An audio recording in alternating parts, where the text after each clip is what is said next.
2026 সাল তো শুরু হয়ে গেল। আমরা প্রতি বছরেরই শেষের দিকে দেখি যে কিছু মানুষ একটা জিনিস করেন, এক ধরনের রিচুয়াল। আমরা ঠিক করি পরের বছরে আমরা কি করব, অথবা পরের বছরে আমরা কোন কোন জিনিস করব না। এটাকে আমরা অনেকে বলে থাকি নিউ ইয়ার্স রেজলিউশন। আমি জানি যে আপনাদের অনেকেও হয়তো নিউ ইয়ার্স রেজলিউশনের জন্য বিভিন্ন জিনিস শপথ করেছেন, অথবা বিভিন্ন জিনিস না করার শপথ করেছেন। দেখেন 2026 কিন্তু প্রথম মাস প্রায় শেষই হয়ে গেল। চোখের পলকে হয়তো দেখতে পাবেন বছরের অর্ধেকটাও শেষ হয়ে গেছে। রেজুলেশনের কতটুকু কি হচ্ছে কে জানে। কিন্তু বাংলাদেশে একটা গোষ্ঠী আছে যারা এই বছরের শেষ, অর্থাৎ গত বছরের শেষ প্রান্তে এসে কিছু রেজুলেশন আমাদের সামনে, দেশবাসীর সামনে একদম শপথ করে আজান আর একামত দিয়ে করেছিল। ঢাকার দক্ষিণ কেরানীগঞ্জে মাদ্রাসা ভবনের বিস্ফোরণের ঘটনায় আলামিন শেখ সহ মোট 7 জনের নাম উল্লেখ এবং আরও কয়েকজন অজ্ঞাতনামা আসামির বিরুদ্ধে থানায় একটি মামলা দায়ের করা হয়েছে।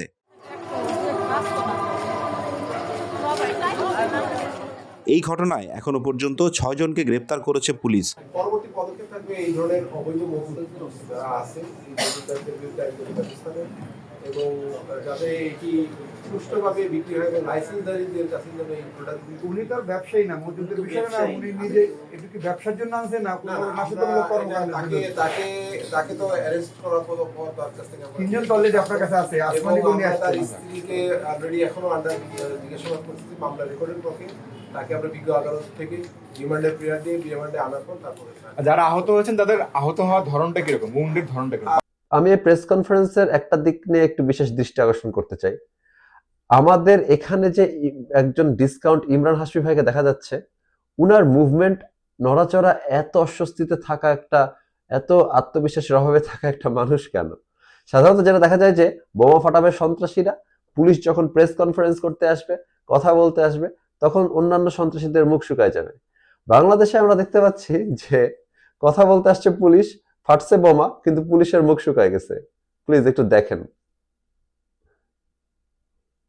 মানে অবস্থা দেখে মনে হচ্ছে যে বোমাটা আসলে ওই মাদ্রাসার মধ্যে না, বোমাটা যেন ওনাদেরই টেবিলের নিচে অথবা লুঙ্গির নিচে ফেটে গেছে। এই গোষ্ঠীটা বা এদের যারা সমর্থক গোষ্ঠী আছে, তাদের কাছে আমরা অনেক ধরনের কথা শুনতে পাই।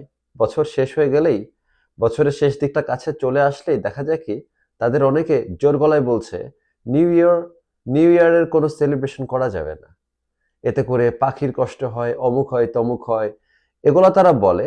কিন্তু যারা আসলে নিউ ইয়ার সেলিব্রেট করেন তারাও পাখির কষ্টের কথা বলেন। কিন্তু আমরা যেটা বুঝতে পারি যে তাদের সমস্যা আসলে পাখির কষ্ট হওয়া নিয়ে না। কারণ যারা নিউ ইয়ার সেলিব্রেট করছে ইদানিং ঢাকার মধ্যে, তারা বেশিরভাগ মানুষই আসলে পটকা ফোটান না। তাদের সমস্যা নিউ ইয়ারের সেলিব্রেশনের জন্য ছেলেমেয়েরা হয়তো কোনো একটা বারে যাবে, কোনো একটা নাইট পার্টিতে যাবে এবং সেখানে হয়তো একটু নাচানাচি করবে, একটু গান বাজনা করবে, অথবা নিজেদের ছাদের মধ্যে একটু মদ নিয়ে বসবে, একটু মদ খেয়ে সেলিব্রেট করবে। এটা নিয়ে তাদের সমস্যা। অথচ আমরা যেটা বুঝতে পারলাম যে নিউ ইয়ারে মদ খাওয়া হারাম হলেও ওই সময়টাতে বোমা ফুটানো অনেক আরাম। এই মাদ্রাসার পরিচালক এবং প্রধান অভিযুক্ত শেখ আলামিরের সহযোগী হিসেবে পুলিশ যাদেরকে গ্রেপ্তার করেছে তাদের বিরুদ্ধে অতীতে ধর্মীয় উগ্রবাদে জড়িত থাকার অভিযোগে মামলা রয়েছে। আমরা আসলে তদন্ত যেহেতু চলছে, আমরা তদন্তের স্বার্থেই এটা বলতে চাচ্ছি না। তবে সন্ত্রাসীকার যেই জড়িত থাক বা না থাক, আমরা তাদেরকে আইনের আওতায় নিয়ে আসব। জিজ্ঞাসাবাদ দেখেন, তারপরও কেউ ভাসুরের নাম আমরা মুখে নিতে চাচ্ছি না। আমরা সবাই জানি এইসব বোমাবাজি, জঙ্গিবাদী কাজ কারবার কারা করে, কিন্তু ভাসুরের নাম ওনারাও মুখে নেওয়ার সাহসটা করলেন না। সে যাই হোক, এটা তো আর নতুন কোনো ঘটনা না। দেশের প্রধান থেকে শুরু করে একদম প্রধানমন্ত্রী থেকে শুরু করে টোকাই পর্যন্ত ভাসুরের নাম নিতে পারে না। সাংবাদিক অথবা পুলিশদেরকে দোষ দিয়ে আমরা কি করব? এই ঘটনার সাথে সংশ্লিষ্ট প্রধান যাকে সন্দেহ করা হচ্ছে, সন্দেহভাজন প্রধান, তাকে কিন্তু এর আগেও উগ্র ধর্মীয় গোষ্ঠীর সংশ্লিষ্টতার কারণে, উগ্রতার কারণে এর আগেও তার বিরুদ্ধে মামলা হয়েছে, তাকে আটক করা হয়েছিল কিন্তু দেখা যাচ্ছে যে ছাড়া পেয়ে গেছেন। এবং একটা জিনিস দেখেন, এই গোষ্ঠীটা যে মানে এখানে কিন্তু একজন দুইজন ব্যক্তি না, একটা গ্রুপ। এই গ্রুপটাকে শনাক্ত করতে যে যতটুকু তথ্য উপাত্ত এজাহারে যেটুকু আমরা দেখলাম এবং পত্রপত্রিকায়, সেখানে কিন্তু এটা এটা একটা চক্র, যে চক্রটা ধর্মীয় উগ্রবাদী মানে পরিচয়ে পরিচিত।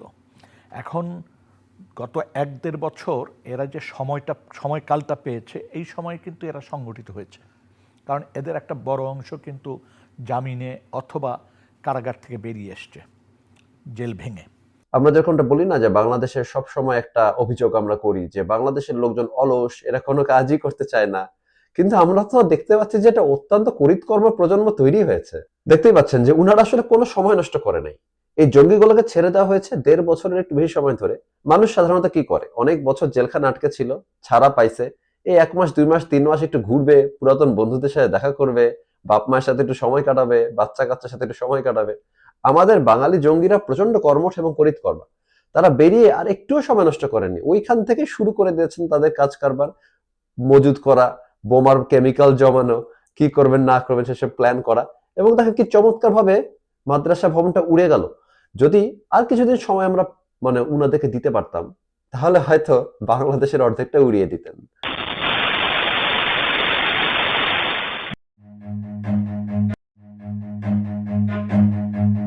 Run.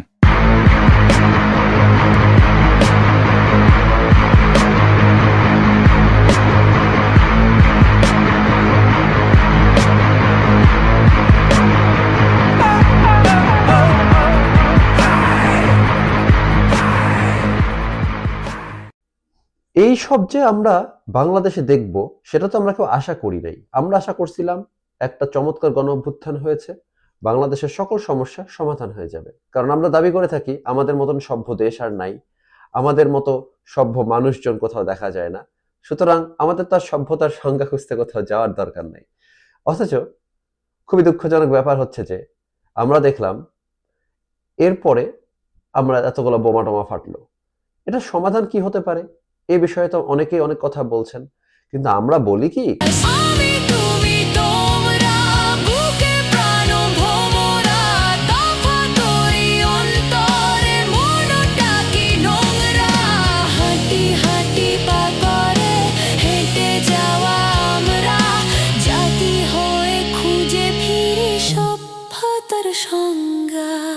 আমরা 100 বার বলেছি আপনাদেরকে, আগেও 1000 বার বলেছি যে যদি আপনি জঙ্গিবাদ থেকে ছেলে মেয়েদেরকে দূরে রাখতে চান, তাহলে তাদেরকে আর্ট, কালচার এগুলো শেখান। যে বাচ্চা আর্টের সাথে জড়িত, কালচারের সাথে জড়িত, তারা তো কখনো বোমাবাজি করবে না, তারা তো আর জঙ্গি হইতে পারে না। একটা কোনো কিছু বানানোর মধ্যে যে একটা সৃষ্টিশীলতার যে একটা দিক আছে, একটা জিনিস তৈরি করা বানানোর মধ্যে যে একটা সৃষ্টির আনন্দ আছে, যেরকমটা বলেছিলেন না কবি, যে সৃষ্টি সুখের উল্লাসে, সেই যে কোনো একটা কিছু বানানো শেখাবেন, হাতে হাতে একদম সুন্দর মতো কিছু একটা বানাবে, একটা শিল্পের দিকে মনোযোগ দিবে, আর্ট করবে, কালচার করবে, তাহলে তো আর বোমা টোমা বানানোর জন্য তারা মনোযোগ দিত না। এই জন্য আমি অনেকবার আগেও বলেছি, এখন আবার বলছি, বাচ্চাদেরকে একটা কমিউনিটির মধ্যে নিয়ে যাবেন, যেখানে গ্রামের সবাই মিলে করবে, বাড়িতে বাড়িতে বসে করবে, ঘরে ঘরে বসে কিছু একটা করবে, সৃষ্টি করবে, আর্ট করবে, কালচার করবে। সেটা তো শোনেন নাই। যদি আমাদের কথা আপনারা আগে শুনতেন এবং সবাই যদি এরকম কমিউনিটির মধ্যে থাকতো, বাড়ির মধ্যে, ঘরের মধ্যে, নিজেরা কমিউনিটির মধ্যে সবাই মিলে কোনো কিছু একটা বানাইতে শিখতো, তাহলে তো আজকে আমাদের এরকম জঙ্গিবাদ প্রবণ একটা বাংলাদেশ দেখতে হইতো না। এ বোমা বানায় কারা? উত্তর, দুপক্ষের প্রায় সবাই। ঘরে ঘরে জানা বোমা বানানোর কৌশল। ককটেল বানানো এই এলাকায় অনেকটা স্বাভাবিক ঘটনা। নারী, পুরুষ, শিশুরাও এই তৎপরতায় জড়িয়ে পড়েছে বলে জানান স্থানীয়রা। অনেক করে তো বানায়, ঠিক আছে। এখন বলতে গেলে প্রত্যেকটা ঘরে ঘরে প্রত্যেকটা লোকই বানাতে পারে, এখান থেকে নিয়ে যেতে পারে, তারা খনিজ বানাতে পারে, সরঞ্জাম সাথে থাকলে 5 মিনিট লাগে বানাতে। আইন শৃঙ্খলা বাহিনী বলছে যে গোষ্ঠীগত কারণে এখানকার কালচার, কিন্তু যখন নির্বাচন সামনে, তখন কি এ ধরনের ঘটনাকে আসলে শুধুমাত্র একটা কালচার এলাকার কালচার হিসেবে দেখার সুযোগ কতটা আছে? এই স্কুলটিও বোমা বানানোর আরেক স্পট। জানা গেল সংঘর্ষের সময় কয়েকজন থাকেন যারা তাৎক্ষণিক বোমা বানাতেই থাকেন। আইন শৃঙ্খলা বাহিনী বলছে যে গোষ্ঠীগত কারণে এখানকার কালচার, কিন্তু যখন নির্বাচন সামনে, তখন কি এ ধরনের ঘটনাকে আসলে শুধুমাত্র একটা কালচার। একটু আগে যা বলেছি সব ভুলে যান। আর্ট কালচারের কথা আর বলা যাবে না, সামনে অন্তত আমি আর আর্ট কালচার নিয়ে কিছুই বলবো না। কিন্তু শরীয়তপুরের এই এলাকাতে এরকম ভাবে বোমা বানানো হচ্ছে, বোমা ফেটে যাচ্ছে। ইভেনচুয়ালি অবশ্যই এই 9 মাস আগের রিপোর্ট আপনাদেরকে আমরা দেখালাম, যেখানে মানুষ বোমা বানাচ্ছে, এটা সবাই জানে, সাংবাদিকরা অনুসন্ধানে রিপোর্ট করছে। এর 9 মাস পরে বোমা বানাতে গিয়ে ফেটে কেউ মারা যাবে, এটা তো খুব স্বাভাবিক ব্যাপার। কিন্তু এরপরে শরীয়তপুরবাসী নিঃসন্দেহে একটা বিশাল মিছিল করে এটা একটা বিশাল প্রতিবাদ জানাবে, এটা তো আমরা এক্সপেক্ট করি। আমি নিশ্চিত যে শরীয়তপুরের কোথাও এরকম একটা মিছিল হয়েছে বোমা বানানোর প্রতিবাদে, জঙ্গিবাদের প্রতিবাদে। ওই এলাকাতে যে বোমাবাজি করা হয় না, ওই এলাকাতে যে এসব হয় না, সেগুলা বলে, অথবা এগুলা যে আর হবে না ভবিষ্যতে, এগুলা বলে কোনো না কোনো মিছিল তো অবশ্যই শরীয়তপুরে হওয়ার কথা।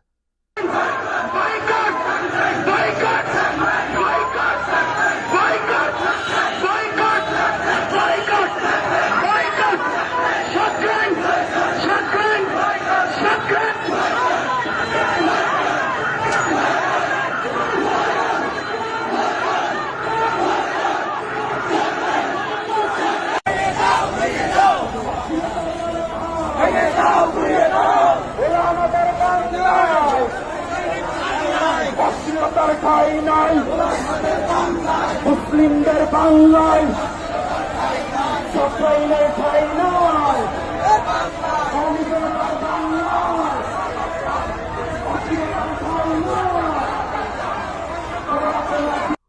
আমি কি মনে হয় ভুল কিছু শুনলাম? বয়কট জঙ্গিবাদ, বয়কট বোমাবাজি, এরকম কিছু কি শুনলাম? আর একটু শুনে দেখা যাক। ওনারা কি আসলেই বয়কট সাকরাইন বলতেছেন? দেশের মধ্যে মাদ্রাসা বোমাতে উড়ে যাচ্ছে, অথচ ওই মোল্লা মুসল্লিদের প্রথম মাথা ব্যথা কি সাকরাইন বয়কট করা। ওকে ওকে, শরীয়তপুরে কি আর কোনো মিছিল হয় নাই? শুধু কি সাকরাইন বন্ধ করার মিছিল এরকম বোমাবাজি হয়ে গেল?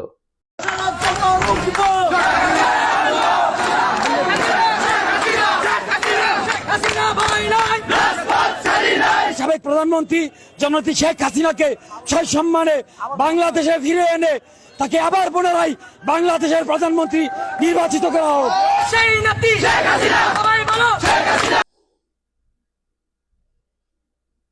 শরীয়তপুর থেকে আমরা একটু টপিকটা সরিয়ে নিয়ে আসি, এখানে থাকা আর বেশিক্ষণ নিরাপদ বলে মনে হচ্ছে না। তো আমরা একটা জিনিস আমরা প্রায় দেখে থাকি যে বাংলাদেশে ধর্মীয় উগ্রবাদী কিছু লোকজন আছে, ধর্মীয়ভাবে প্রচন্ড গোড়া। তারা বলে থাকেন তাদেরকে একবার একটু সুযোগ যেন আমরা দেই, একটুখানি যদি সুযোগ একবার তারা পান, তাহলে তারা দেখিয়ে দিবেন যে তারা কি জিনিস, তারা দেখিয়ে দিবেন যে আল্লাহর আইন কি জিনিস। একটা বড় অংশ দেশে জঙ্গিবাদী লোকজনদের একদম ভরে গেছে।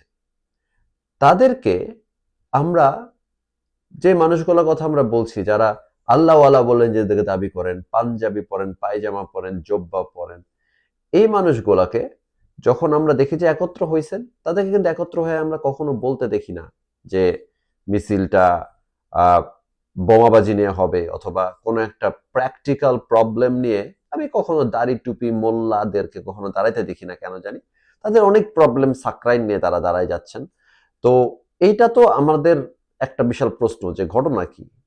তারা যে এইভাবে দাঁড়ায় যান, তাদের যে এইভাবে একটা মানে কোনো ধরনের বাস্তব বিবর্জিত কোনো একটা ইস্যু নিয়ে দাঁড়ায় যান, তারা কি আসলে রিয়েল পলিটিক্স করবেন না? এদের হয়ে রিয়েল পলিটিক্স করার জন্য তারা হায়ার করলেন এনসিপি নামক একটি আজব চিড়িয়াখানাকে, যেখানে অনেক ধরনের লোকজন ছিলেন এবং শেষ পর্যন্ত ওই অনেক ধরনের লোকজনের মধ্য থেকে শুধুমাত্র জামাতপন্থী লোকজন বাদ দিয়ে বাকি সবাই চলে গেল। সুতরাং এনসিপি নিশ্চয় কাজের কথা বলছে, এনসিপি নিশ্চয় এমন সব বিষয় নিয়ে কথা বলছে যেটা ওই মোল্লা জব্বাওয়ালারা হয়তো বলবে না। আমি আশা করতে চাই যে তাদের তো কোনো একটা কাজের রাজনীতি করার লোকজন থাকবে কোথাও, আর সেটা এনসিপি হয়ে থাকবে নিশ্চয়। কারে ভয় দেখান, আরে কারে ভয় দেখান, আমাদের হারানোর কিছুই নাই, আমাদের ব্যাংক নাই, আমাদের লুটপাটের ব্যাংক নাই যেটা আমরা হারাবো।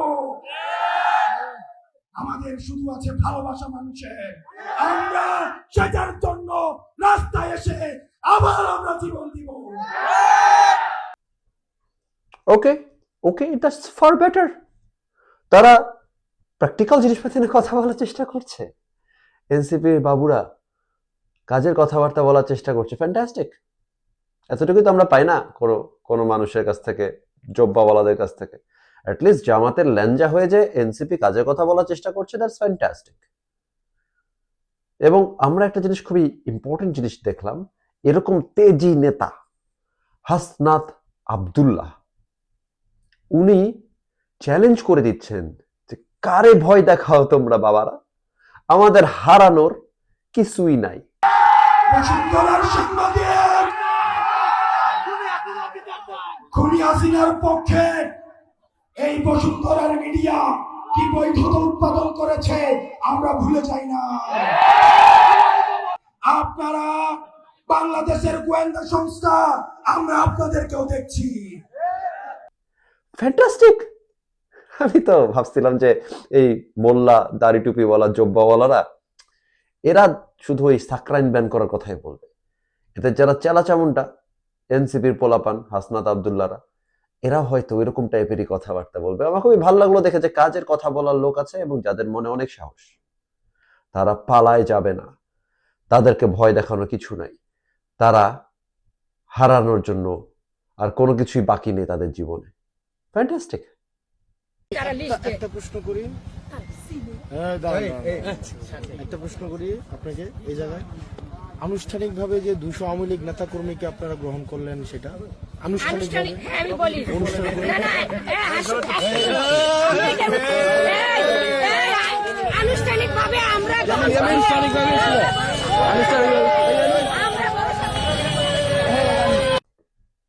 আমি কি একই মানুষের ভিডিও দেখলাম? হাসনাত আব্দুল্লাহ কি একজন ভদ্রমহিলাকে একটা প্রশ্ন করে ওইটার রিপ্লাই পাওয়ার আগেই মোটরসাইকেলে করে পালিয়ে গেলেন? অবশ্যই এটা মানে হইতেই পারে, ভদ্রমহিলা উত্তর শোনার আগে উনি পালাচ্ছেন, দ্যাটস কমপ্লিটলি ফাইন। কারণ উনি একজন ক্যাপ্টেন, এটা তো আমাদের বুঝতে হবে যে উনি একজন ক্যাপ্টেন, এবং উনি তো আসলে এসব ছোটখাটো যুদ্ধের মধ্যে দাঁড়ানোর যোদ্ধা না। একজন জেনারেলকে কখনো দেখছেন যে জেনারেল গিয়ে ট্রেঞ্চে বসে বসে যুদ্ধ করতেছে? উনি তো জেনারেল। উনি এসব ছোটখাটো বাক বিতণ্ডা, মৌখিক যুদ্ধ, এগুলোর মধ্যে নিশ্চয়ই উনি এত ছোটখাটো জিনিস উনি জড়াবেন না। এটার থেকে যদি একটু বড় কনফ্লিক্ট হয়, উনি নিশ্চয়ই বুক চিতে একদম সবার সামনে দাঁড়ায় থাকবেন। ওখান থেকে উনি পালিয়ে নিয়ে যাবেন বা চলে আসবেন বিপদের ভয় দেখলে, এটা তো মনে হয় হবে না। আমি এটাতে ভরসা করতে চাই।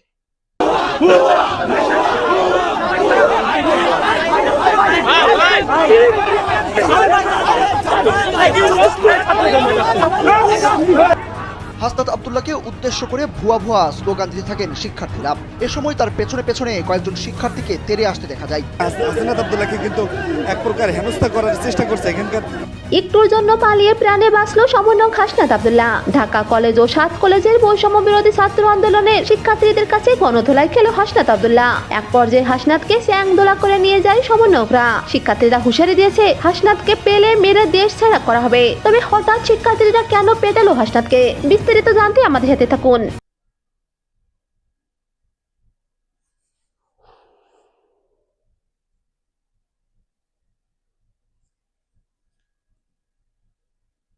উনি কি আবার পালাচ্ছেন? ভুয়া চিৎকার দেওয়া হচ্ছে আর উনি পালিয়ে যাচ্ছেন। কিন্তু আমি তো ভেবেছিলাম ওনার কোনো ভয় নাই, ওনাকে ভয় দেখানোর চেষ্টা করে লাভ নাই। অবশ্য এটাও একটা খুবই মামুলি টাইপের যুদ্ধক্ষেত্র। 7 কলেজের পোলাপানকে সামলাইতে গেছিলেন, ধাওয়া দেয়া হয়েছে, উনি পালাইছেন। এসব ছোটখাটো যুদ্ধ, এসবে উনি নামবেন এটা আমি আশা করি না। এর থেকে যদি বড় কোনো কিছু হয়, তখন হয়তো আমরা দেখতে পারবো যে ক্যাপ্টেন হাসনাত আব্দুল্লাহ উনি কিছু ভয় পান না, উনার হারানো কিছুই নাই। এই মুহূর্তে আমরা দেখছি এই রাজধানীর টিএসসি এলাকায় এই মুহূর্তে দুইটি ককটেল বিস্ফোরণের ঘটনা ঘটেছে। আমরা সেই ককটেলের ধোঁয়াগুলো দেখতে পাচ্ছি এবং আমরা আপনাদেরকে দেখানোর চেষ্টা করছি। ঠিক কিছু সময় পূর্বেই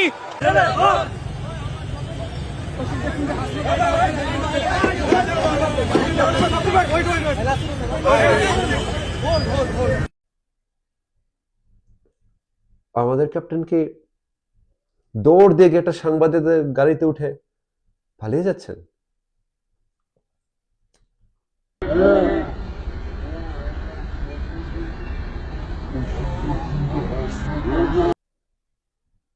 মানে উনি পালান না ঠিক কখন, আসলে ভয় পান না কখন, এটা আমি ঠিক বুঝলাম না। আমি তো ভাবছিলাম যে এতক্ষণ পরে একজন মানুষকে পাওয়া গেল যে হয়তো চরম সাহসিকতা নিয়ে এই সব কিছুর বিরুদ্ধে গিয়ে দাঁড়াবেন। বাকি যেসব ফোর্স অ্যান্ড এলিমেন্টস আছে এদের বক্তব্যটা কি? হাসনাত তো খুবই কনফিডেন্ট যে সে কি চায় তা জানে, সে কি করবে সে মানে কথা রাখতে না পারা বা ভয় পাবো না বলার পরে ভয় পাওয়া, দ্যাটস আ ডিফারেন্ট থিং, হইতেই পারে, মানুষ মাত্রই ভীতু। কিন্তু বাকিরা নিশ্চয়ই তার মতোই মানে স্পেস দেবে মানুষকে, বলবে যে আমরা আসো আমাদেরকে মারো এটসেট্রা, হোপফুলি, কারণ ওনারা তো একই দল থেকে আসছেন। দেখেন যথেষ্ট হয়েছে, উনারা অনেক কিছু বলছে, অনেক কিছু করছে, এবার আমার চাচার পাশে দাঁড়ানোর সময়। আপনারা আমার সাথে ওয়াদা করেন, আপনারা আমার চাচার পাশে আছেন তো ইনশাআল্লাহ? একজন লোক কি পিছ পাবেন? আমি বিশ্বাস করি শুধু দাঁড়িপাল্লা না, খায়রুল কবির নিয়োগে স্যারের একজন সাপোর্টার, খায়রুল কবির নিয়োগে স্যারের একজন ভক্ত, তার সামনে 100 দাঁড়ালেও কিচ্ছু না, 1000 দাঁড়ালেও ইনশাআল্লাহ কিচ্ছু না। 313 জন নিয়ে রাসূল সাল্লাল্লাহু আলাইহি সাল্লাম যুদ্ধে বিজয় হয়েছিলেন, হন নাই? তখন কি মুনাফিক ছিল না? এখনো মুনাফিক আছে, এগুলাকে খুঁজে বের করতে হবে। এবং আপনারা আজকের থেকে চিন্তা করেন, নিয়ার ফিউচার, ভবিষ্যতে যদি একটা কণ্ঠ উচ্চারিত হয় গলা কেটে ফেলা হবে। যদি আমার চাচার দিকে একটা আঙুল তোলা হয় আঙুল কিন্তু বাইরে দেওয়া হবে।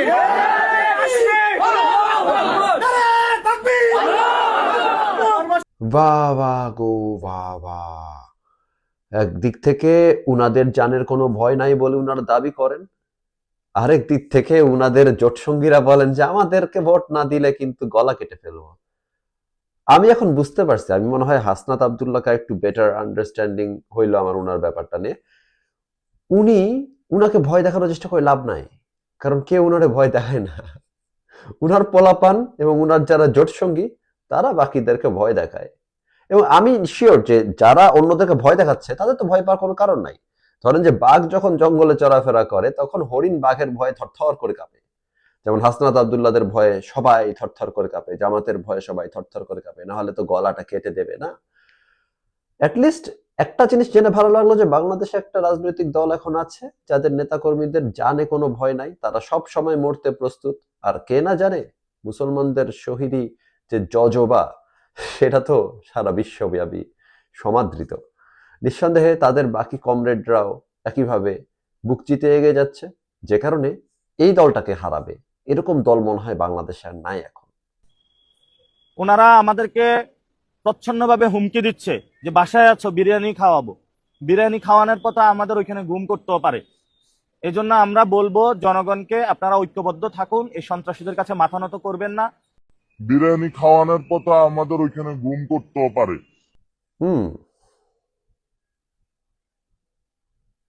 বিরিয়ানি খাওয়ানোর পরে তো গুম করতে পারে। সো মানে দাওয়াত দিলেও ওরা ভয় পায় যে এটা মনে হয় রাজপুতিনের মতো কিছু একটা হবে। মানে আমি প্রচুর সাহসের প্রচুর নমুনা দেখে ভালোই লাগছে। এরকম সাহসী দল বাংলাদেশের জন্য গর্ব। এনসিপি অনেক এগিয়ে যাক, জামাত শিবির অনেক এগিয়ে যাক, তাদের জন্য শুভকামনা থাকলো। পাশাপাশি আমি যদি তাদেরকে শুভকামনা নাও জানাই, অনেক দিন ধরেই আমাকে অনেক মানুষ মেসেজ করে করে বলতেছেন যে দেখেন জামাত শিবির তো ফিউচার, তারা তো ক্ষমতায় চইলাই গেছে। আমি বলি যে কেমনে বুঝলেন? বলে যে আপনি যে বলেন যে তাদের কোনো সমর্থন নাই, আপনি তো কিছুই বুঝেন না রাজনীতির। আমি তখন বলি হ্যাঁ, আমি তো রাজনীতির কিছু বুঝি না, আমি তো ভাই ইঞ্জিনিয়ারিং এর ছাত্র, আমি রাজনীতি কেমন বুঝবো। উনারা তখন আমাকে বোঝান যে দেখো, ডাকসু, জাকসু, রাকসু, চাকসু, যত ধরনের আকসু আছে সবকিছুতে কিন্তু শিবিররা বিশাল ব্যবধানে জিততেছে। এটা কি বলে, ল্যান্ডস্লাইড ভিক্টোরি বা ভূমিধস বিজয় হচ্ছে তাদের, তাই না? এখন এটা তো খুব স্বাভাবিক যে হাসনাত আব্দুল্লাহ বলেছেন না আমাদেরকে ভয় দেখাতে আসবা না, তাই তো ওনাদের ভয়ের আছেটা কি? ডাকসুর নেতারা এখন বাংলাদেশের সবচেয়ে বড় বিশ্ববিদ্যালয়, সবচেয়ে গুরুত্বপূর্ণ বিশ্ববিদ্যালয় ঢাকা বিশ্ববিদ্যালয়ের সবচেয়ে বেশি সম্মানের পাত্র। এতদিন ঢাকা ইউনিভার্সিটিতে কোনো নেতা ছিল না, ডাকসুতে ছিল কে? একজন পিপিনুল। পিপিনুল দিয়ে তো আর কিছু হবে না, পিপিনুলকে কেউ শ্রদ্ধা করতো না, পিপিনুলকে কেউ সম্মান করতো না, ভালো তো বাসতোই না। আর এখন হয়েছে একদম নেতার মতো নেতা। ঢাকা বিশ্ববিদ্যালয়ের সবাই তাদেরকে ভালোবাসে, ভক্তি করে, শ্রদ্ধা করে। মানে একটা ব্যাপার আছে না যে শিবির একটার পর একটা বিশ্ববিদ্যালয়ে জিতে যাচ্ছে। কেন জিতে যাচ্ছে? কারণ সাধারণ শিক্ষার্থীরা তাদেরকে ভোট দিচ্ছে। আর আমরা তো সবাই জানি যে ওনাদের নেতৃত্বে সাধারণ শিক্ষার্থীরা বিভিন্ন সময় রাজু ভাস্কর্যের সামনে গেছে, অন্যান্য বিশ্ববিদ্যালয়ে সাধারণ শিক্ষার্থীরা বিশ্ববিদ্যালয় গেটের সামনে বিভিন্ন সময় প্ল্যাকার্ড নিয়ে দাঁড়িয়েছে। এসব প্ল্যাকার্ডে কি লেখা ছিল? আমার কাছে এরকম ছবি আছে অনেক আগে, 2018-19 সালের সময়কার, যে পোশাকে মার্জিত হইতে হবে, মেয়েদের কোন পোশাক পরা উচিত নয়। কেন কিছু মেয়েরা একদম এরকম বিশ্ববিদ্যালয়ের সামনে দাঁড়ায় বলেছিল আমরা সাধারণ শিক্ষার্থী, আমরা চাই যে আমাদের ছবি ছাড়া এনআইডি কার্ড করে দেওয়া হোক, কারণ আমরা পর্দা করি। অনেকে এভাবে দাঁড়িয়েছিল, তারা বলেছিল যে আল্লাহর আইনে চলা উচিত পৃথিবীর, এসব রাষ্ট্রের আইন আমরা মানি না। তো আমরা তো জানি যে সাধারণ শিক্ষার্থীরা এসব বিশ্ববিদ্যালয়ে প্রচুর সোচ্চার। সাধারণ শিক্ষার্থীরা তাদের রাজনৈতিক অধিকার নিয়ে প্রচুর সচেতন, এবং সাধারণ শিক্ষার্থীদের ভোটেই তো ডাকসুর নেতারা নির্বাচিত হয়েছেন। সাধারণ শিক্ষার্থীর ব্যাপারে আমরা জানি না কে। আর ডাকসুর নেতারা যেহেতু সাধারণ শিক্ষার্থীদের এতই ভালোবাসার পাত্র, তারা নিশ্চয় তাদের যে কোনো ধরনের কথা একদম ভক্তি ভরে মেনে চলেন, এবং তাদের সাথে যে কোনো ধরনের কথায় সায় দেন, স্লোগানে স্লোগান মেলান। সংস্কার, সংস্কার, গোলামি না সংস্কার, গোলামি না সংস্কার, গোলামি না সংস্কার, গোলামি, গোলামি। এই আমি কে, তুমি কে? আপোষ না সংগ্রাম, আপোষ, আপোষ, আপোষ না সংগ্রাম, আপোষ, সংগ্রাম। গোলামি না আজাদি, গোলামি, আজাদি, আজাদি, আজাদি, গোলামি না আজাদি। গণভোটে, গণভোটে হ্যাঁ বলুন, হ্যাঁ বলুন, হ্যাঁ বলুন, হ্যাঁ বলুন। গণভোটে, গণভোটে, তুমি কে, আমি কে? তুমি কে, আমি কে? ক্ষমতা না জনতা, ক্ষমতা না জনতা, আপোষটা সংগ্রাম। তুমি কে, আমি কে? ক্ষমতা না জনতা, ক্ষমতা না জনতা, আপোষটা সংগ্রাম, আপোষটা সংগ্রাম। দিয়েছি তো রক্ত, দিয়েছি তো রক্ত, দিয়েছি তো রক্ত।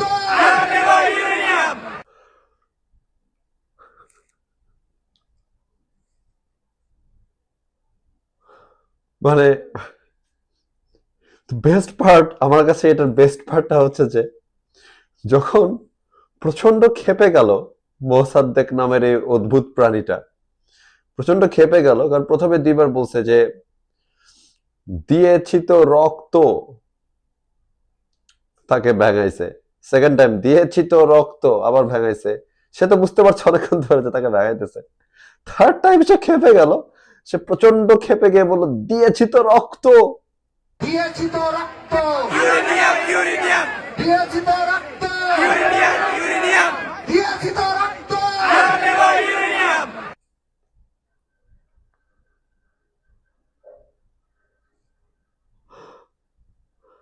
এনিওয়ে, সব মনে হচ্ছে যে দেশটা পরিণত হয়েছে একটা সার্কাসে। এখানে একদল মানুষকে দেখা যাচ্ছে সাকরাইনকে ব্যান করার জন্য রাস্তায় নেমে গেছে, দেশের অর্ধেকটা বোমা দিয়ে জঙ্গিরা উড়াই দিচ্ছে। ওটা নিয়ে ওর কোনো মাথা ব্যথা নাই। ওর প্রথম কাজ হচ্ছে সাকরাইন ব্যান করা। কিছু মানুষ আছে মাদ্রাসায় বসে বসে বোমা বানাচ্ছে, আবার কিছু মানুষকে দেখতেছি শিল্প চর্চা করতেছে, মানে এটা একটা নাকি কালচার, এটা ওদের একটা কালচার, এটা হচ্ছে একটা আর্ট। 5 মিনিটের মধ্যে কিভাবে বোমা বানাতে হয়। এরপরে কিছু মানুষ আরো আছে যাদের কথায় কথায় উঠতে বসতে ভারত দখল করে ফেলতেছে। আর তাদের ভারত দখল না করতে কোনো কারণ নাই, কারণ তাদের কাছে কি আছে? ইউরেনিয়াম। তো এর মধ্যে আসলে আমার প্রশ্ন হচ্ছে যে দেশের মানুষজন যদি এগুলা কইরা থাকে, তাহলে আসলে এত কিছুর মাঝখানে দেশটা চলতেছে কেমনে, দেশটা চালাইতেছে কে? ব্রেক করেন রে ভাই। ব্রেক করেন রে ভাই। ওকে, আন্ডারস্ট্যান্ডেবল। তো এত কিছুর ভিতরে যেটা আমাদের একটা সিরিয়াস কনসার্ন, যে হাদি, শরীফ ওসমান হাদিকে প্রকাশ্য দিবালোকে গুলি করে একজন মেরে ফেলল। এরপরে আমরা সবাই এটা কন্ডেম করলাম, আমরা সবাই এটাতে প্রচন্ডভাবে ফুঁসে উঠলাম, বিচার দাবি করলাম এবং নিশ্চিত করতে বললাম যে খুনটা যে করে থাকুক তাকে ধরে নিয়ে এসে যত দ্রুত সম্ভব আইনের আওতায় নিয়ে আসতে হবে। এটা তো আমার প্রতিপক্ষকে খুন করছে, রাজনৈতিক প্রতিপক্ষকে, নাকি আমার রাজনৈতিক সমর্থককে খুন করছে, দ্যাটস নট দ্য পয়েন্ট। আমাদের এই ধরনের একটা ন্যাক্কারজনক ঘটনা ঘটলে যত দ্রুত সম্ভব বিচারের আওতায় এই জিনিসগুলোকে নিয়ে আসতে হবে। এবং সেটার জন্য আমরা প্রথমে যারা যারা কথা বলছিলাম, তারা হঠাৎ করে খেয়াল করলাম যে বাংলাদেশের পোলাপান এটা নিয়ে কথা বলা বন্ধ করে দিয়েছে। 100টা জিনিস নিয়ে মানুষজন ব্যস্ত। এই প্রজন্ম হাদির হত্যা নিয়ে কথা বলবে না? এটা কি মেনে নেওয়া সম্ভব যে এই তরুণ সমাজের কেউ হাদির হত্যা নিয়ে কোনো কথাই বলছে না? আরেকটি কথা আমি এই গণমাধ্যমদেরকে বলতে চাই, কোন নেতা দেশে আসলো, কোন বিদেশ থেকে নেত্রী পদত্যাগ করলো, কোন রাজনৈতিক দল কার সাথে জোটে গেল, কোন চলচ্চিত্র অভিনেতা কার সাথে বিবাহ বিচ্ছেদ হইল, এইসব বাল ছালের আলাপ দিতে আসবেন না। আমাদের এখন একমাত্র কনসার্ন হবে হাদি ভাইয়ের ইস্যু, হাদি ভাইয়ের হত্যার বিচার, এইটা আমাদের একমাত্র ইস্যু। কোন রাজনৈতিক দলের সাথে কে জোটে গেছে এইসব দিয়ে আপনারা মিডিয়া কভারেজ করবেন না। ধন্যবাদ সবাইকে। ইনকিলাব জিন্দাবাদ।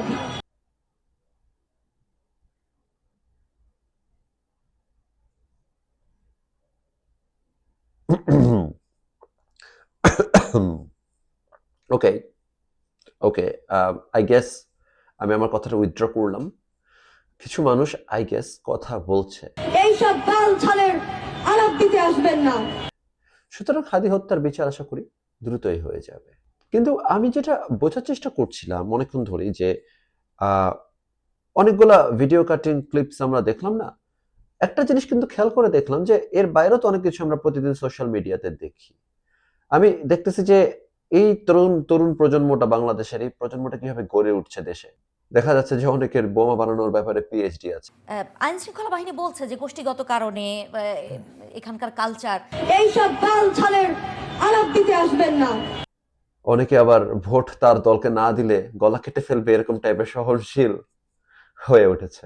নিয়ার ফিউচার, ভবিষ্যতে যদি একটা কণ্ঠ উচ্চারিত হয়, গলা কেটে ফেলা হবে। এইসব বাল ছালের আলাপ দিতে আসবেন না। বিপ্লবীদের অনেকে হঠাৎ করে চিৎকার করে বলে উঠতেছে, মানে নোবডি, অ্যাবসলিউটলি নোবডি বিপ্লবী। আমি কাউকে ভয় পাই না, আমারে ভয় দেখায় লাভ নাই। কারে ভয় দেখান, আরে কারে ভয় দেখান। এইসব বাল ছালের আলাপ দিতে আসবেন না। আবার পরের সিনে দেখতে পাচ্ছি যে বিপ্লবীদেরকে যদি কেউ বলে আসেন একটু বিরিয়ানি খান, ভয়ে শুটকি হয়ে যাচ্ছে। বিরিয়ানি খাওয়ানোর কথা আমাদের ওইখানে গুম করতেও পারে। এইসব বাল ছালের আলাপ দিতে আসবেন না। তো আমাদের এই প্রজন্ম তো ব্রিলিয়েন্ট, এই প্রজন্ম স্মার্ট, জিনিয়াস। সো আমরা যেটা আশা করছিলাম যে এই প্রজন্ম নিঃসন্দেহে দারুণ কিছু কাজ করবে এবং করছেও। সামনে তাদের ভালো কাজ যে আসে না তা কিন্তু না। এই প্রজন্ম যে ব্রিলিয়ান্ট তার উদাহরণ হিসেবে ওই দিন ফেসবুকটা স্ক্রল করছি, সামনে এই জিনিস চলে আসলো। চাচা, বাঘ দিয়ে হাল চাষ এটা কিভাবে সম্ভব? এটা বাংলাদেশ, এখানে সবই সম্ভব। আপনি চাইলে আপনাকে দিয়েও হাল চাষ করাতে পারি আমি। চাচা, এই বাঘগুলোকে কিভাবে আপনি বশ করেছেন? আমি সুন্দরবনে মাছ ধরতে গিয়ে এদের কুড়িয়ে পেয়েছিলাম। এদের কি খাওয়ান চাচা? এদের যখন ক্ষুধা লাগে তখন তারা সুন্দরবনে চলে যায়, জি। তারপর হরিণ শিকার করে তারা খায়। এটা আপনার জন্য কি শিকার করে তারা নিয়ে আসে? তারা প্রায় হরিণ শিকার করে বাড়ি নিয়ে আসে, কিন্তু এটা আইন বিরোধী, তাই আমি খাই না। আচ্ছা। তো দেখেন, এটা তো একটা ব্রিলিয়ান্ট এক্সাম্পল যে কি ধরনের ক্রিয়েটিভিটি দিয়ে মানুষ এআই কে ব্যবহার করছে। কিন্তু আমি নিশ্চিত ছিলাম যে আমি যেটা দেখতেছিলাম অন্যান্য স্ন্যাপশট গুলো, এগুলো নিশ্চয়ই বাংলাদেশের এই প্রজন্মের একটা খুবই ছোট অংশের মানে প্রতিনিধিত্ব করছে। মেজরিটি নিশ্চয়ই এরকমই স্মার্ট যারা এআই দিয়ে এরকম ফ্যান্টাস্টিক একটা ভিডিও বানায় ফেলতে পারে। তো আমি কমেন্ট সেকশনে গেলাম দেখতে যে নিঃসন্দেহে এখানে আমরা আরো ফ্যান্টাস্টিক কিছু মতামত পাবো। সাধারণত বিদেশে কেউ এরকম টাইপের ভিডিওটা পোস্ট করলে কমেন্ট সেকশনে এর থেকে বেশি বিনোদন থাকে, এর থেকে বেশি সার্কাজম থাকে। কমেন্টটা তো পড়তেই হবে।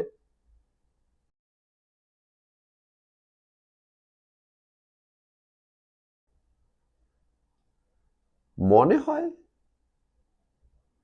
প্রজন্ম কমেন্ট করেছে, মনে হয় তার এখনো মনে হয় যে এটা এআই দিয়ে বানানো, মানে দেয়ার ইজ এ পসিবিলিটি যেটা এআই দিয়ে বানানো না। মানে আমি সিরিয়াসলি জানতে চাই যে এই ভদ্রলোককে যদি আমি সামনে পাইতাম জিজ্ঞাসা করতাম যে ভাই, ইজ দেয়ার এ পসিবিলিটি যে এরকম দুইটা বাঘ দিয়ে একজন মানুষ হাল চাষ করবে, তার পাশে একজন মানে বিদেশি আমেরিকান বা ইংল্যান্ডের একটা ভদ্রমহিলা আইসা তাকে মাইক ধরে কথা বলবে বাংলাতে, পরিষ্কার বাংলাতে। আমি সুন্দরবনে মাছ ধরতে গিয়ে এদের কুড়িয়ে পেয়েছিলাম। এদের কি খাওয়ান চাচা? এবং পুরোপুরি আমাদের অ্যাকসেন্টে, এবং উনি দ্যাটস আ মনে হয় এআই দিয়ে বানানো টু ইউ।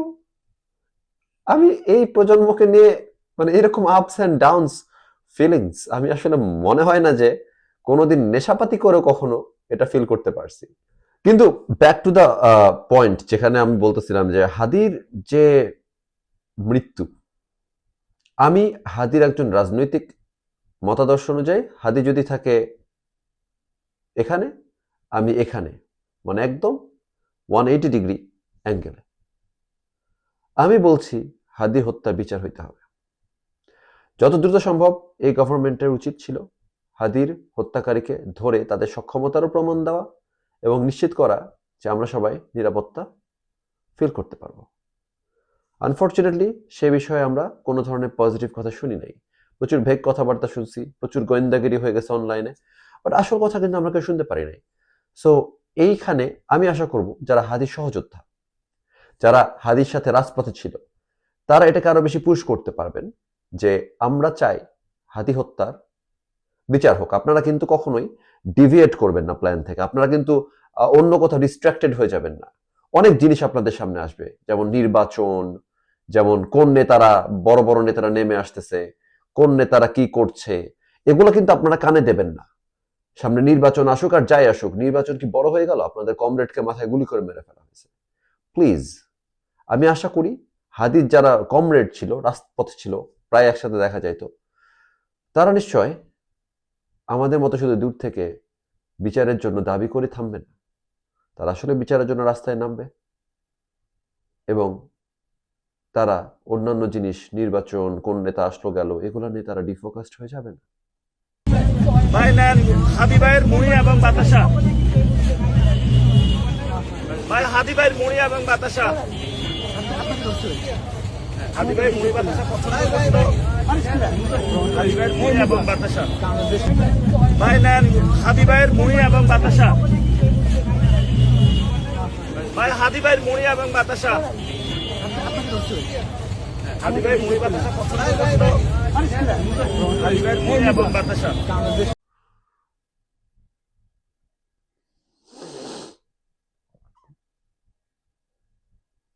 সিরিয়াসলি,